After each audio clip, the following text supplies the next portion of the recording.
O melhor ponto de partida para o estudo da disciplina cristã do jejum pode ser encontrado no Sermão da Montanha, em Mateus capítulo 6, versículo do 1 ao 18. Cristo dá instruções aos seus discípulos sobre 3 deveres relacionados: dar esmola, orar e jejuar. Em cada caso, ele dá ênfase principal ao motivo e adverte contra a ostentação religiosa com o objetivo de impressionar os homens. Com esta qualificação, ele assume que todos os seus discípulos praticarão todos esses 3 deveres.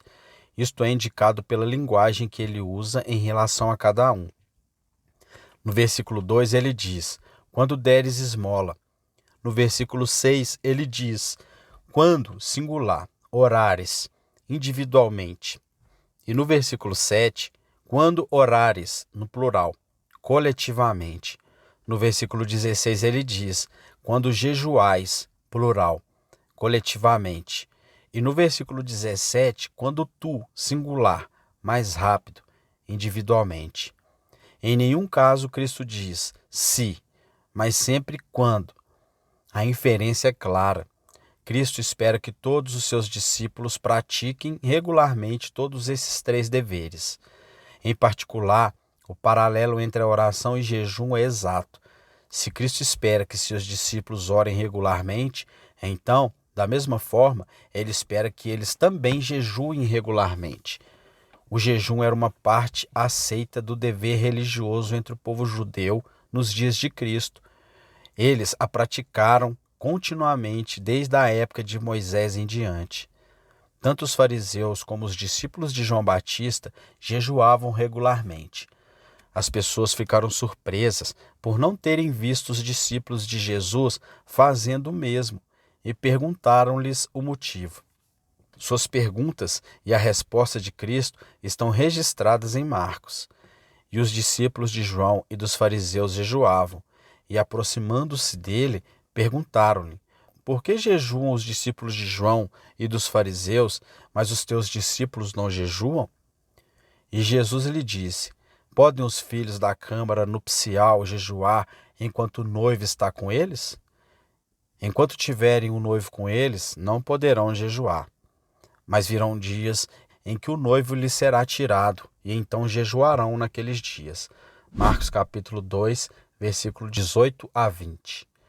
A resposta de Jesus é dada na forma de uma simples parábola. É importante interpretar a parábola corretamente.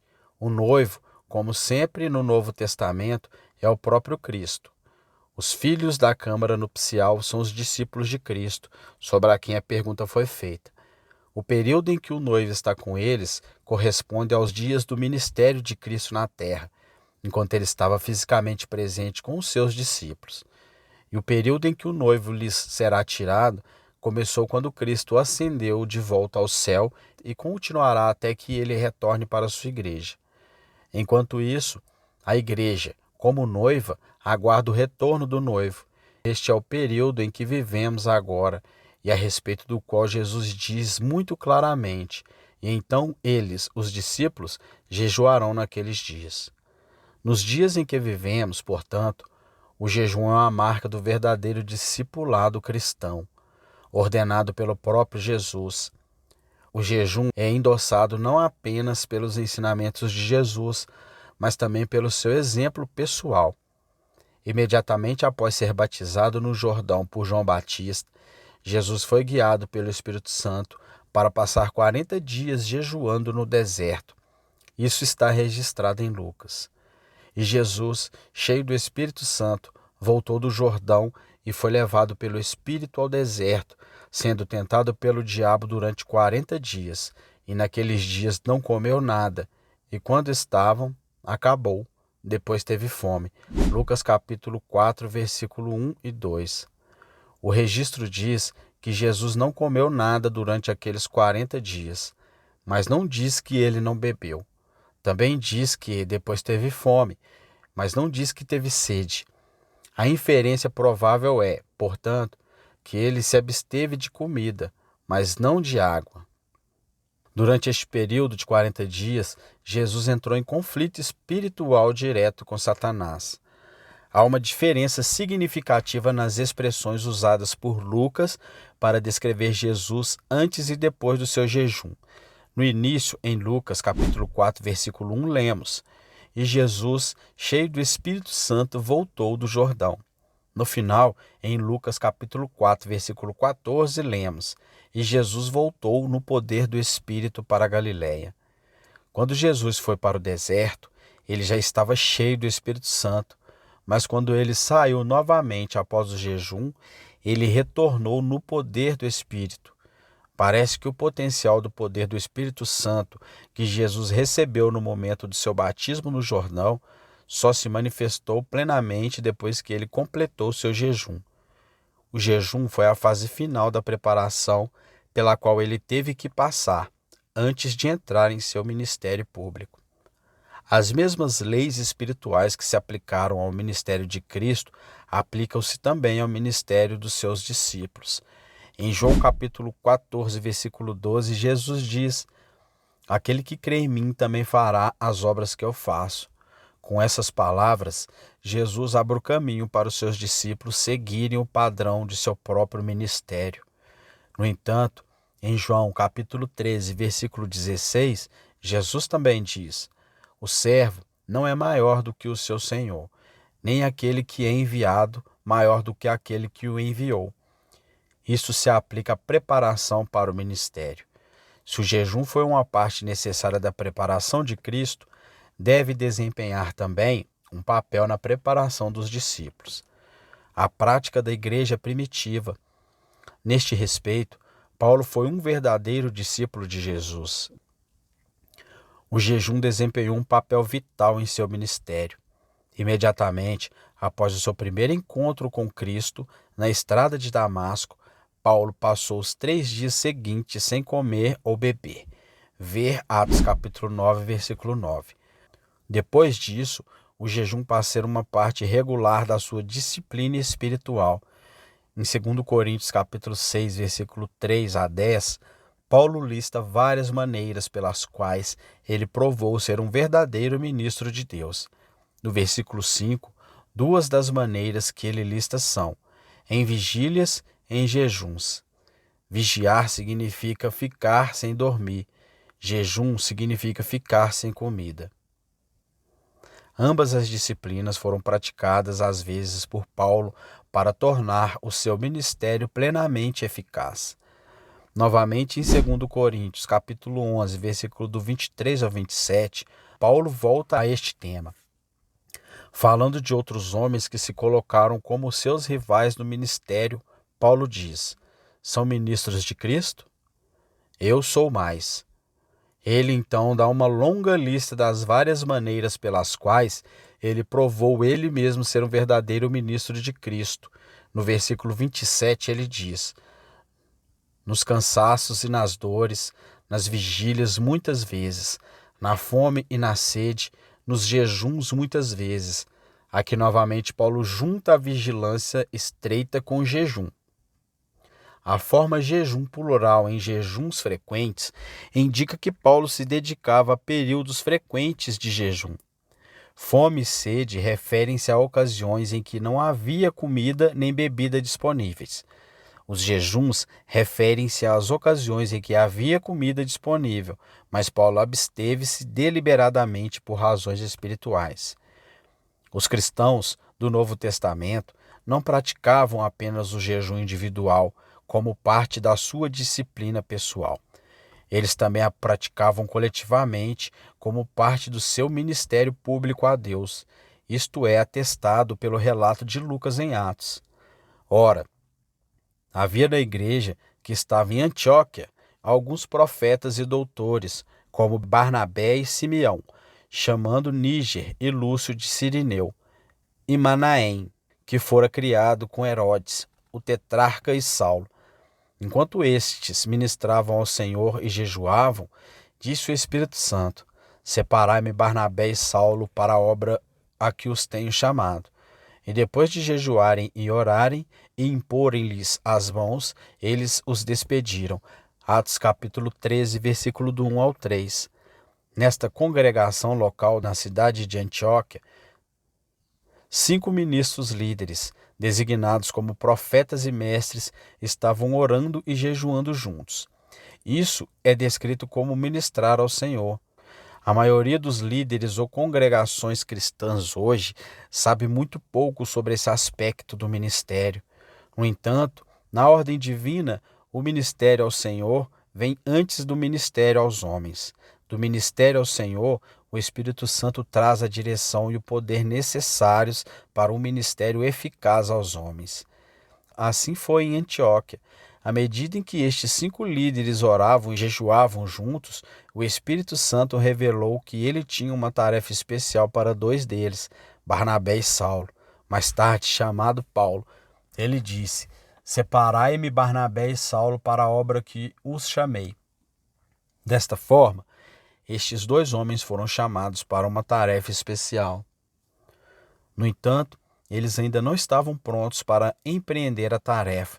Eles ainda exigiam a transmissão da graça e do poder especial necessário para a tarefa que estava por vir.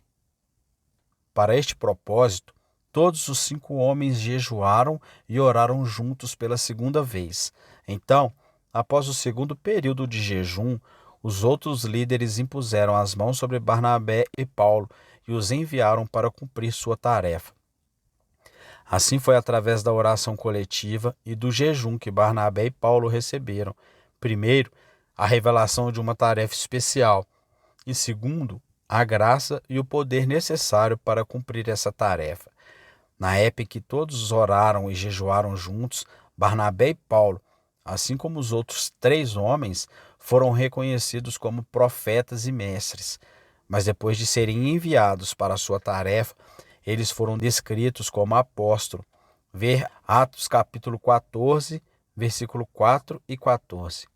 Podemos, portanto, dizer que o ministério apostólico de Barnabé e Paulo nasceu da oração e do jejum coletivo de 5 líderes da igreja de Antioquia. No devido tempo, essa prática de oração e jejum coletivo foi transmitido por Barnabé e Paulo às congregações de novos discípulos, que foram estabelecidas em várias cidades como resultado de seu ministério. O estabelecimento real de cada congregação foi realizado através da nomeação dos seus próprios anciões locais. Isto é descrito em Atos. E voltaram outra vez para Listra e para Icônio e Antioquia, confirmando as almas dos discípulos e exortando-os a perseverarem na fé, e depois de os terem ordenado presbíteros e todas as igrejas, e tendo orado com jejum, os encomendaram ao Senhor em quem creram. Atos capítulo 14, versículo 21 e 23. Em Atos capítulo 14, versículo 22, esses grupos de crentes em cada cidade são referidos meramente como discípulos, mas no versículo seguinte, o escritor refere-se a elas como igreja. A transição de discípulos para igrejas foi realizada pela nomeação de líderes locais para cada congregação, que foram designados como presbítero. Em cada caso, quando os presbíteros foram designados, eles oraram com jejum. Portanto, é justo dizer que o estabelecimento de uma igreja local em cada cidade foi acompanhado de oração e jejum coletivos. Tomados em conjunto, os capítulos 14 e 13 do livro de Atos indicam que a oração e o jejum coletivos desempenham um papel vital no crescimento e desenvolvimento da igreja no Novo Testamento. Foi através da oração e do jejum conjunto que os primeiros cristãos receberam orientação e poder do Espírito Santo para decisões ou tarefas de especial importância. Nos exemplos que consideramos, estes foram, primeiro, a nomeação e o envio de apóstolos. Segundo, a nomeação de presbítero e o estabelecimento de igrejas locais. Como funciona o jejum? Existem várias maneiras pelas quais o jejum ajuda o cristão a receber direção e poder do Espírito Santo. Em certo sentido, o jejum é uma forma de luto. Psicologicamente, ninguém acolhe bem os pensamentos de luto, assim como fisicamente, ninguém acolhe bem os pensamentos de jejum. No entanto, há momentos em que tanto o luto como o jejum são benéficos. O luto tem o seu lugar entre as bem-aventuranças. Em Mateus capítulo 5, versículo 4, Jesus diz: Bem-aventurados que choram, porque serão consolados. Em Isaías capítulo 61, versículo 3, o Senhor promete bênçãos especiais para aqueles que choram em Sião. Ele lhes promete beleza em vez de cinza, óleo de alegria em vez de luto, veste de louvor em vez de espírito angustiado. O luto em Sião não é nem o remorso egocêntrico, nem a tristeza desesperada do incrédulo. Pelo contrário, é uma resposta à inspiração do Espírito Santo, através da qual o crente partilha, em pequena medida, a dor do próprio Deus pelo pecado e pela loucura da humanidade. Quando consideramos nossos próprios fracassos e deficiências como cristãos, e quando olhamos para além de nós mesmos, para a miséria e a maldade do mundo que nos rodeia, há de fato motivos para esse tipo de luto.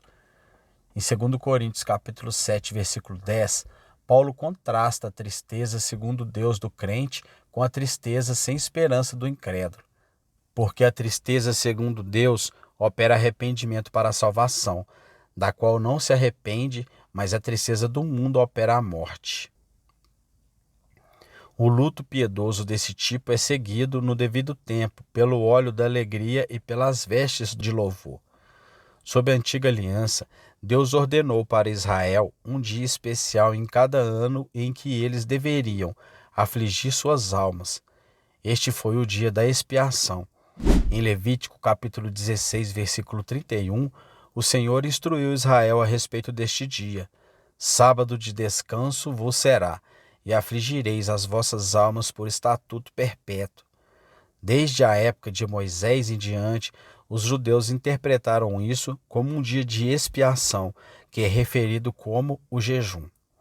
19 séculos depois, sob o novo hebraico, Yom Kippur, o dia da expiação, ainda é observado pelos judeus ortodoxos em todo o mundo como um dia de jejum. Em 2 de seus salmos, Davi também fala de jejum dessa maneira.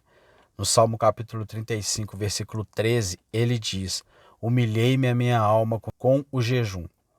A palavra aqui traduzida como humilhar é a mesma que é traduzida como afligir no capítulo do dia da expiação.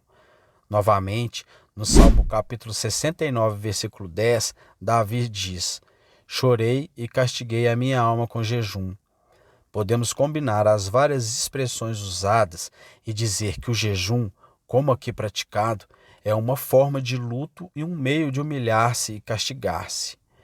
O jejum também é um meio pelo qual um crente coloca seu corpo em sujeição.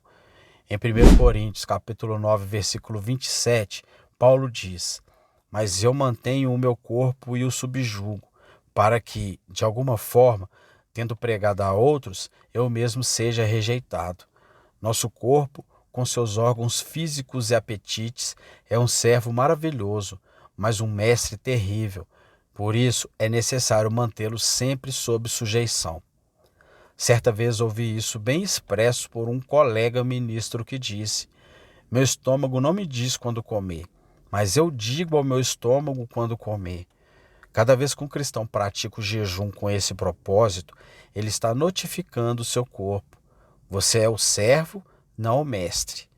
Em Gálatas capítulo 5, versículo 17, Paulo expõe a oposição direta que existe entre o Espírito Santo de Deus e a natureza carnal do homem, porque a carne cobiça contra o Espírito e o Espírito contra a carne, e estes são contrários ao outro. O jejum trata das duas grandes barreiras ao Espírito Santo que são erguidas pela natureza carnal do homem. Estas são a teimosa obstinação da alma e os apetites insistentes e autogratificantes do corpo. Praticado corretamente, o jejum coloca a alma e o corpo em sujeição ao Espírito Santo. É importante compreender que o jejum muda o homem, não Deus. O Espírito Santo, sendo ele mesmo Deus, é onipotente e imutável. O jejum quebra as barreiras da natureza carnal do homem que impedem a onipotência do Espírito Santo. Depois disso, com essas barreiras carnais removidas, o Espírito Santo pode trabalhar sem impedimentos na sua plenitude através das nossas orações. Em Efésios capítulo 3, versículo 20, Paulo procura expressar o potencial inesgotável da oração. Ora, aquele que é poderoso para fazer tudo muito mais abundantemente, além daquilo que pedimos ou pensamos, segundo o poder que opera em nós. O poder que trabalha em e através de nossas orações é o Espírito Santo. Ao remover as barreiras carnais, o jejum abre o caminho para que a onipotência do Espírito Santo opere-o muito mais abundante acima das promessas de Deus. Na verdade, há apenas um limite para a onipotência de Deus, e esse limite é a justiça eterna de Deus. O jejum nunca mudará os padrões justos de Deus. Se algo está fora da vontade de Deus, o jejum nunca o colocará dentro da vontade de Deus. Se for errado e pecaminoso, ainda é errado e pecaminoso, não importa quanto tempo uma pessoa jejue. Há um exemplo disso em 2 Samuel, capítulo 12. Davi cometeu adultério. Disto nasceu uma criança. Deus disse que parte do julgamento era que a criança morreria. Davi jejuou 7 dias, mas a criança ainda morreu. O jejum de 7 dias não mudou o julgamento justo de Deus sobre o ato pecaminoso de Davi. Se alguma coisa está errada, o jejum não a corrigirá. Nada fará isso. O jejum não é um artifício nem uma panaceia. Deus não lida com essas coisas. Deus fez plena provisão para o bem-estar total do seu povo em todas as áreas das suas vidas, espiritual, física e material. O jejum é uma parte dessa provisão total. O jejum não substitui qualquer outra parte da provisão de Deus. Por outro lado, nenhuma outra parte da provisão de Deus substitui o jejum. Em Colossenses capítulo 4, versículo 12, lemos que Epáfras orou por seus irmãos crentes para que eles permanecessem perfeitos e íntegros em toda a vontade de Deus. Isso estabelece um padrão muito elevado para todos nós. O meio bíblico fornecido para atingirmos esse padrão é o jejum.